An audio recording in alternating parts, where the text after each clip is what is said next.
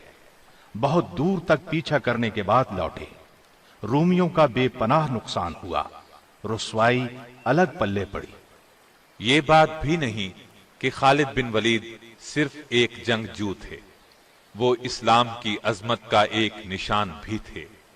سچے مسلمان تھے، صرف اللہ کی رضا کے لیے ہر کام کرتے تھے۔ ان کی زندگی میں ایک نازک لمحہ آیا تھا، لیکن وہ اس وقت بھی ایک کھرے مسلمان ہی ثابت ہوئے۔ یرموک کی یہ لڑائی ہو رہی تھی، جنگ کا میدان گرم تھا۔ ایسے میں مدینے سے ایک قاصد آ پہنچا۔ اس نے لشکر میں موجود سیدنا ابو عبیدہ بن جراح کو خبر دی کہ رسول اللہ صلی اللہ علیہ وسلم کے خلیفہ ابو بکر صدیق رضی اللہ عنہ انتقال کر گئے ہیں اور سیدنا عمر بن خطاب مسلمانوں کے خلیفہ منتخب ہوئے ہیں۔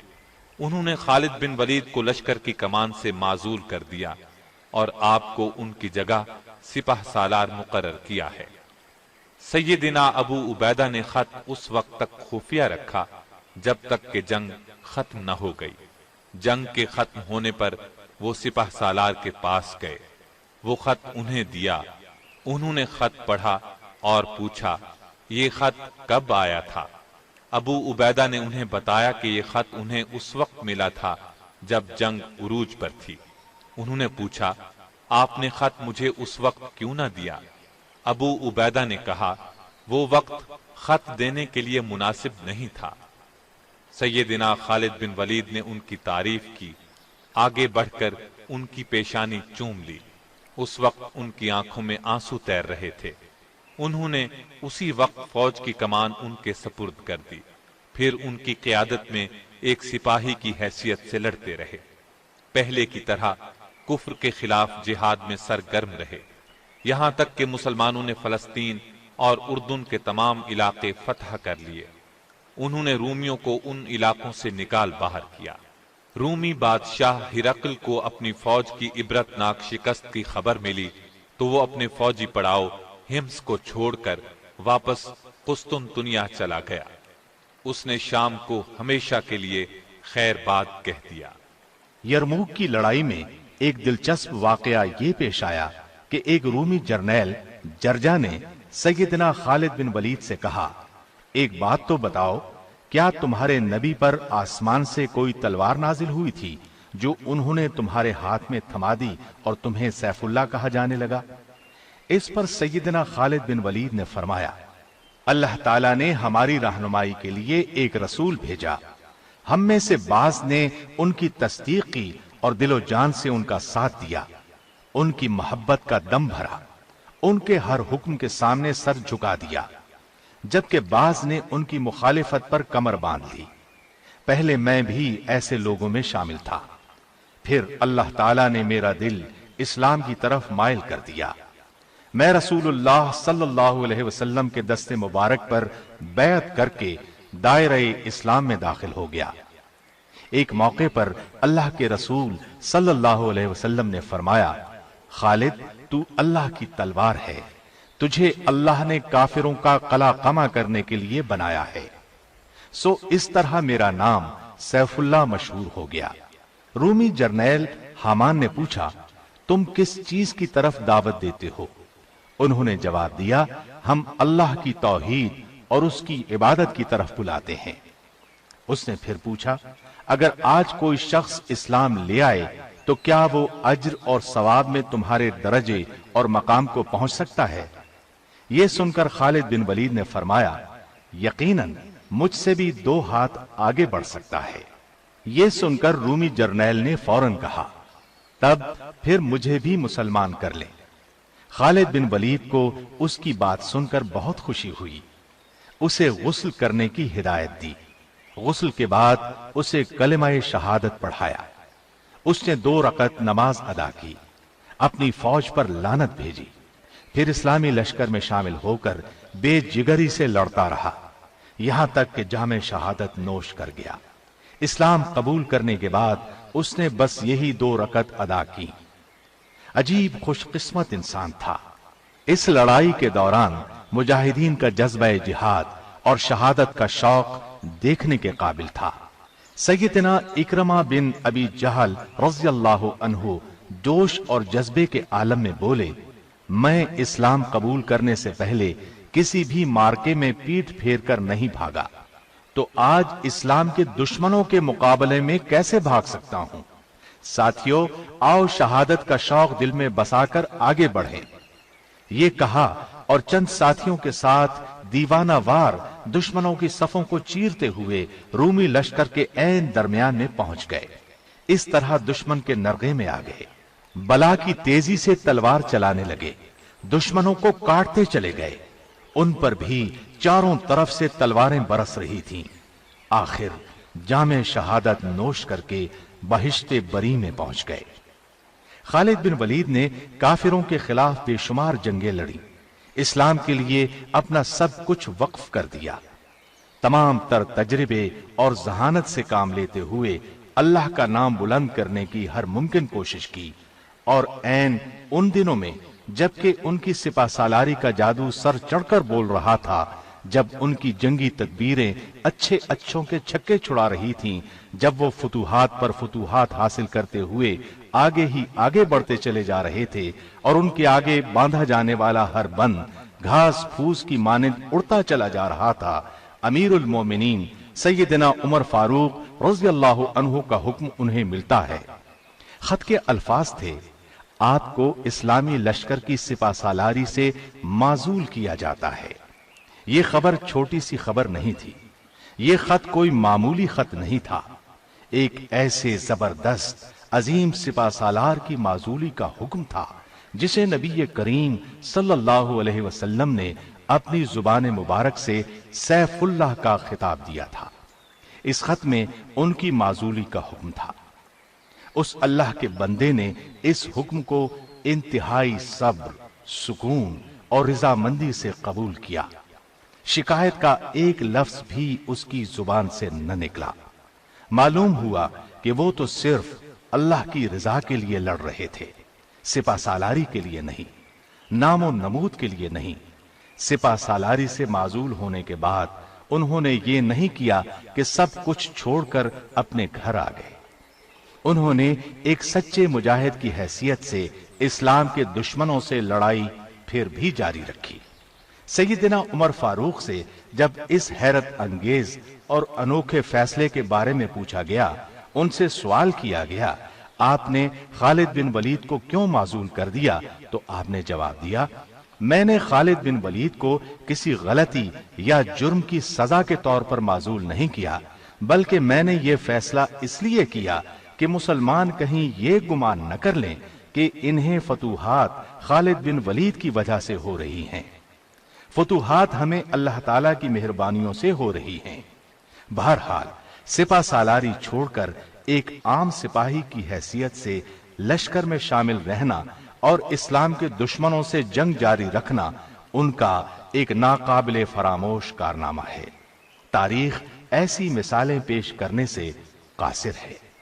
یہ عظیم جرنیل اپنی زندگی میں شہادت کی تمنا کرتا رہا، زندگی بھر دشمن سے لڑتا رہا۔